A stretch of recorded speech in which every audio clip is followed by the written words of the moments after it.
contra o Botafogo Fora. na última rodada. Pois é. Então, mas é que aí, quando a gente entrar na segunda-feira, já tem jogo na terça, mas quando a gente entrar na segunda-feira pós-Libertadores, pós-rodada do Brasileirão, pós-Fortaleza e Galo, cada time vai ter apenas 2 partidas a fazer nesse campeonato e a gente vai conseguir ter o retrato geral. Nas 2 últimas rodadas, vai estar todo mundo com o mesmo número de jogos e a gente vai conseguir ter uma percepção, sobretudo contra o rebaixamento, como vai estar a briga. Sim. Depois do Santos Sport, depois Fortaleza e Galo, e depois do jogo Vitória e Mirassol, que é muito importante também. Bom, vamos lá. Vamos, sim, dar uma passada aqui nessa tragédia e nesse triunfo espetacular do Fluminense também, que aconteceu nesta quinta-feira no Maracanã. Aí, Arnaldo, pergunto para você, o que aconteceu no Maracanã? Aconteceu a vitória de um time que vem muito bem e que tinha todo o favoritismo para ganhar o jogo. Venceu todas as suas partidas como mandante sob o comando do Zubeldia no Maracanã. Só tinha tomado isso foi a 8ª vitória.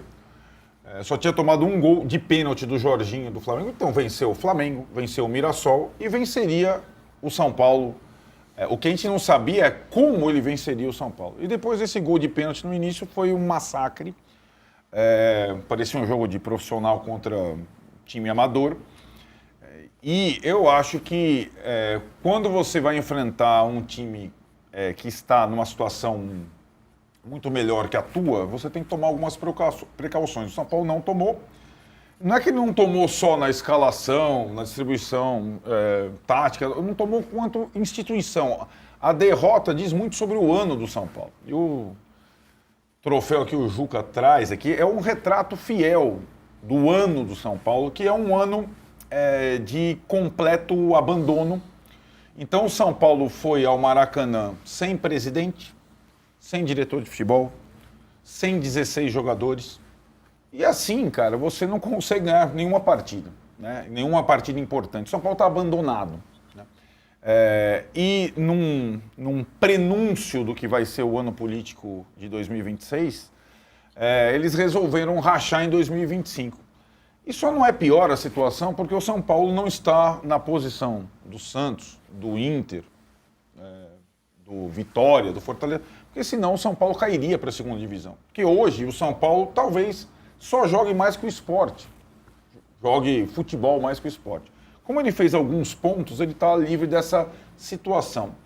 Por que eu falo no rebaixamento? Porque no rebaixamento, o rebaixamento é uma das poucas, ou um dos poucos orgulhos que o São Paulo ainda tem, não ser rebaixado. Aquela música que o São Paulino canta já está sendo reciclada a cada ano. E, aliás, no sábado, em Lima, um dos rivais do São Paulo vai ultrapassar o São Paulo em conquistas de Libertadores. Mas não é esse o problema. O São Paulo não tem condição hoje de disputar título de Libertadores, hegemonia de brasileiro, título de pontos corridos. O São Paulo está cada vez mais próximo do rebaixamento.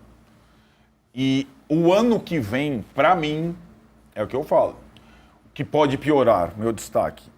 Porque o ano que vem, com esse governo, ou com esse desgoverno, com esse presidente que é péssimo, a chance de cair, ela é dupla. Porque agora tem uma armadilha o ano que vem, que é o Paulista. Enquanto o São Paulo tomava 6 gols, era divulgada a tabela do Paulistão, formato Champions League, fórmula do meu irmão, que me traiu. Né? Foi uma sugestão para a federação, eles adotaram Champions League, só que eles fizeram um ajustezinho para deixar o campeonato mais interessante e forçar os grandes e forçar clássicos todas as rodadas. Os grandes só jogam jogos grandes. Então, daqui a alguns dias, o São Paulo estreia no Paulista contra o Mirassol em Mirassol. E depois ele joga contra o Corinthians na Neoquímica Arena. Meu e depois Deus. contra o Palmeiras no Allianz Parque. E assim vai. Meu Deus! São 8 partidas apenas. Mas por que os clássicos fora? Só com o Santos vai ser em Porque casa? o São Paulo é um desgoverno. O São Paulo não se respeita. O São Paulo tem vários detalhes. O São Paulo é o time que tem mais pênaltis marcados contra. O São Paulo é o time que joga nos piores intervalos. O São Paulo é um clube abandonado. ele não tem representatividade. Cacilda, mas essa coisa da tabela, Mirassol fora, Corinthians fora e Palmeiras fora. O São Paulo não vê os detalhes. E, Juca, num time de futebol grande, o Sim, detalhe... é claro. O detalhe faz de tudo, ainda mais sem bastidor. dinheiro. Claro, claro. Ó, vê aí a tabela, hein? Pois é. Peraí, eu quero participar disso. Enquanto claro. o Abel Ferreira, não o Ramon Abate, reclama do que foi o campeonato para o Palmeiras pós-São Paulo e Palmeiras, o que dirá o que foi para o São Paulo O campeonato inteiro. durante São Paulo e Palmeiras e depois de São Paulo e Palmeiras, com 7 pênaltis marcados em 9 partidas. Esse é um São Paulo que não se dá o respeito. Né? Enquanto ele estiver comandado por esse sujeito, Tirone, tudo é possível, inclusive a segunda divisão. Né? E acho que isso, o mais interessante é a gente, e acho que foi a única coisa positiva, porque numa tragédia futebolística você tem sempre, porque a coisa continua, não acabou. Tem jogo quarta, tem jogo domingo que vem, tem o Mirassol no começo do ano. Foi a declaração do Luiz Gustavo depois do jogo. Não sei se todos ouviram. Vergonha na A cara, gente vai né? mostrar daqui a pouco. Vai mostrar? Vai mostrar em texto. Vai mostrar em texto. Porque ali ele resume um pouco do que eu tô falando. E ele tinha acabado de jogar, ele tinha acabado de tomar 6 no longo. Jogar de zagueiro, inclusive. Jogar de zagueiro improvisado. E ele participou de algumas das maiores tragédias. Ele participou do 7-1, Foi. certo?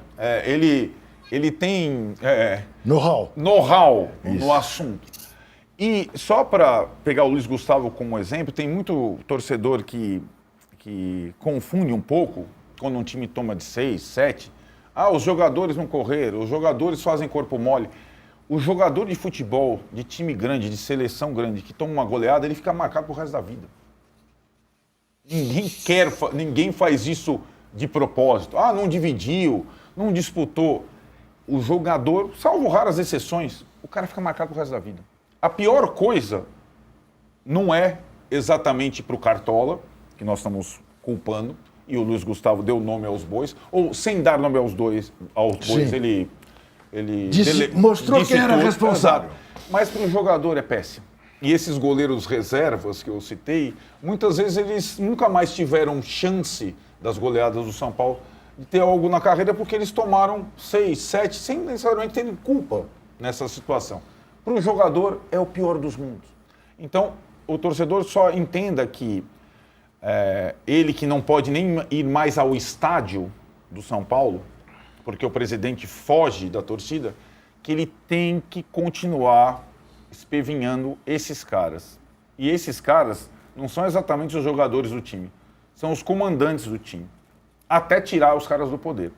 Eu acho muito difícil, nessa conjuntura, o Júlio Casares terminar o ano como presidente do São Paulo. Veremos os próximos passos. Olha, Trajano, você falou antes do programa começar aqui, estava conversando comigo, uma das cerejas no bolo dessa história toda atende pelo nome de Luiz Ubeldia. Saiu lá chutado pelo São Paulo, porque parte da torcida e parte da mídia, inclusive, fez uma campanha contra o Zubeldia, e ele caiu. Mas ele mesmo não pediu demissão? Também, depois Sim, de tanta pressão. Olha essa tela aí, o Zubeldia como mandante no Fluminense. 2-0 contra o Botafogo, 3-0 contra o Galo, 1-0 contra o Juventude, 1-0 contra o Internacional, 1-0 contra o Ceará, 1-0 contra o Mirassol, 2-1 contra o Flamengo, com aquele primeiro tempo muito bom que ele fez, e 6-0 contra o São Paulo.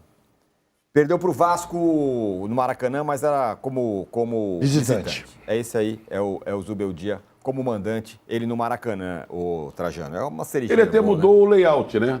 Mudou. Ele do São Paulo era um pouco mais assim. Playboyzão, cabelão. Você vê que ele tá com cara de ator da Globo. Isso, tá outra pegada. Né? Ele mantém só aquele estilo de uniforme coladinho, né? De atleta. Comparando ele com o Crespo é todo elegante, né? Tempo de blazer e tal, sapato envernizado, aquela coisa toda. Mas não, olha, o futebol você sabe que é uma gangorra e dá muitas voltas, que é uma vida, né? Quer dizer, tudo bem, está celebrando, fazendo um excelente trabalho, está dando tudo certo, mas fica a pergunta. Em que momento ele será chamado de burro pela torcida do Fluminense? Verdade. Porque o futebol é assim. Sim. Né? O próprio Abel, que é um personagem meio que a gente vai falar dele daqui a pouco, que tem uma personalidade que chama, né, para você, provoca, que chama você brigar com ele, discutir com ele, discordar do que ele fala. Mas a competência dele em ganhar títulos é inquestionável e tal. Também teve momentos que já foi chamado de burro quantas vezes? Mesmo o Palmeiras quando ganhava, né? Xingado até. Xingado e tal.